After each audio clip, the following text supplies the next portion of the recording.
നമ്മുടെ സംസ്ഥാനത്തിന്റെ പേര് കേരളയിൽ നിന്ന് കേരളം എന്നാവുകയാണ്. ഈവൻ ഇൻ ഇംഗ്ലീഷ് പണ്ടേ കേരളത്തെ കേരളം എന്നാണ് പറയുന്നത്. ബട്ട് നമ്മുടെ കോൺസ്റ്റിറ്റ്യൂഷൻ ഉണ്ടാക്കുന്ന സമയത്തും അതിന് മുമ്പുമൊക്കെ ഗവൺമെന്റ് ഓഫ് കേരള എന്നായിരുന്നു ലീഗലി റെക്കോർഡ്സിലും എല്ലാം നമ്മൾ മെൻഷൻ ചെയ്തിരുന്നത്.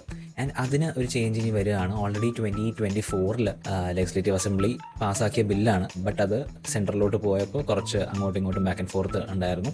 ആൻഡ് അതെല്ലാം ഇപ്പോൾ സോൾവ് ആയിട്ട് ഫൈനലി കേരളം എന്നാകുമ്പോഴാണ് ആദ്യം കേൾക്കുമ്പോൾ നമുക്ക് കുറച്ചൊരു ഓക്വേർഡ്നെസ് ഫീൽ ചെയ്യും. ബട്ട് ഐ തിങ്ക് ഇനി മുന്നോട്ട് പോകുമ്പോൾ യൂസ് ടു ആവും. കാരണം ഇതിന് മുമ്പുള്ള സംസ്ഥാനങ്ങൾ പേര് മാറ്റിയ സമയത്ത് നമുക്ക് ആദ്യം ഓക്വേർഡായിട്ട് തോന്നിയെങ്കിലും ബട്ട് ഇപ്പോൾ നമുക്കത് നോർമൽ നെയിംസ് പോലെയാണ്. ഫോർ എക്സാമ്പിൾ ലാസ്റ്റായിട്ട് മാറിയ ഒറീസ ഇപ്പോൾ ഒഡീഷ ആണ്. പിന്നെ അതുപോലെ തന്നെ അതിന് മുമ്പ് ഉത്തരാഖണ്ഡ് ഉണ്ടല്ലോ ഇപ്പോൾ പറയുന്നത്. അതിന് മുമ്പ് ഉത്തരാച്ചൽ എന്നായിരുന്നു പേര്. സോ സ്ലോലി ആൾക്കാർ യൂസ് ടു ആവും. ബട്ട് പ്രശ്നം എന്താണെന്ന് വെച്ചാൽ ഇപ്പോൾ for example I am a Keralite എന്നാണ് പറയുന്നത്. അതിനി ഐ ആം എ കേരളമൈറ്റ് എന്ന് പറയുമ്പോൾ ഇതൊരു പാരസൈറ്റ് പോലത്തെ ഫീലിംഗ് ആണ്.